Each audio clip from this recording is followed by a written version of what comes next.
Hey guys, Scott from FrightProps here, and today we're going to take a look at one of our trigger options, the step mat or pressure pad. The step mat's one of our most popular triggers, and it's also one of our most simple triggers, and I recommend them all the time. We're going to give you a little demo on how they work. So you can see here our step mat, which is our 9x15 version. We also sell a larger 18x24 version that's too big to fit on camera for our little setup here today. We have our simple pneumatic board here with a double acting cylinder, a 4-way 5-port solenoid valve, and a Peekaboo 1. So I can put a program into the Peekaboo 1 here to control our cylinder, and we can wire up the step mat to activate the controller. I'll do that now. Step mat wiring is very simple. If you watched our hand trigger video, it's pretty much the same thing. You notice two wires here coming from the step mat. Those go into the negative and in terminals on your Peekaboo controller, if that's what you're using. It doesn't matter which wire goes to which terminal, just one wire to in or negative and the other wire to in.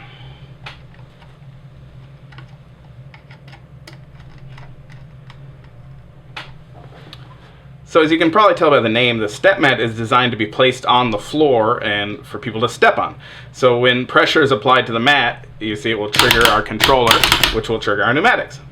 One of the reasons I recommend these so often is that if you know where your foot traffic is going to be, if you know where people are going to be stepping or walking in your scenario, you really can't beat a step mat for accuracy. It doesn't need to sense anything other than the weight of somebody pressing down on the pad.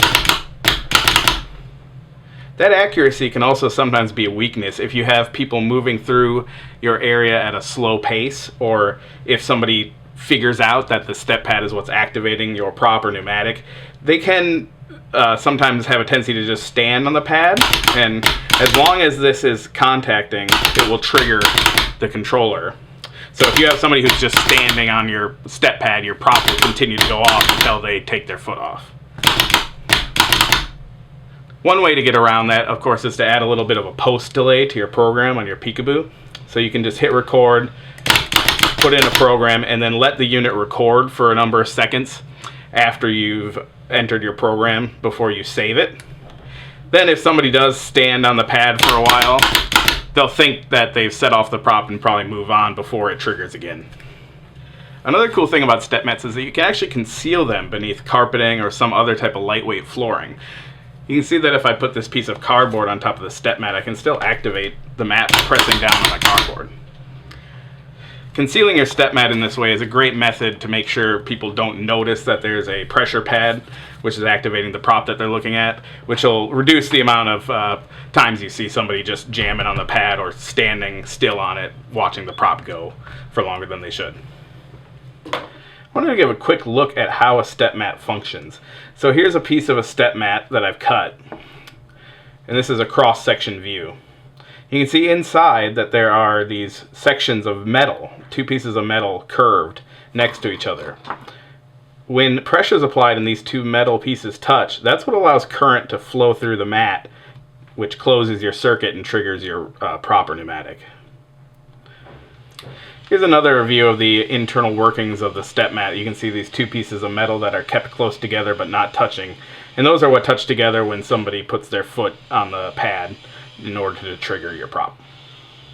One thing to note is that the step pad is really meant for people's feet to trigger it. If you noticed earlier, those metal contacts run through the step mat at somewhat spaced out intervals. You can feel them in the pad very easily. So if you were to have something trying to trigger this prop that wasn't actually stepping on one of those metal contact points, it wouldn't work.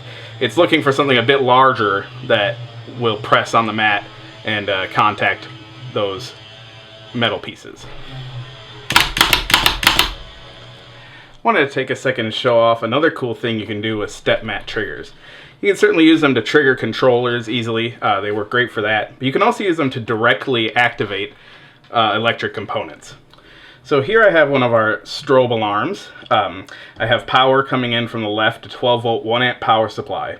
And I actually have the power running through the step mat to the strobe alarm, so that once the contacts are closed in the step mat, the strobe alarm will activate, like so.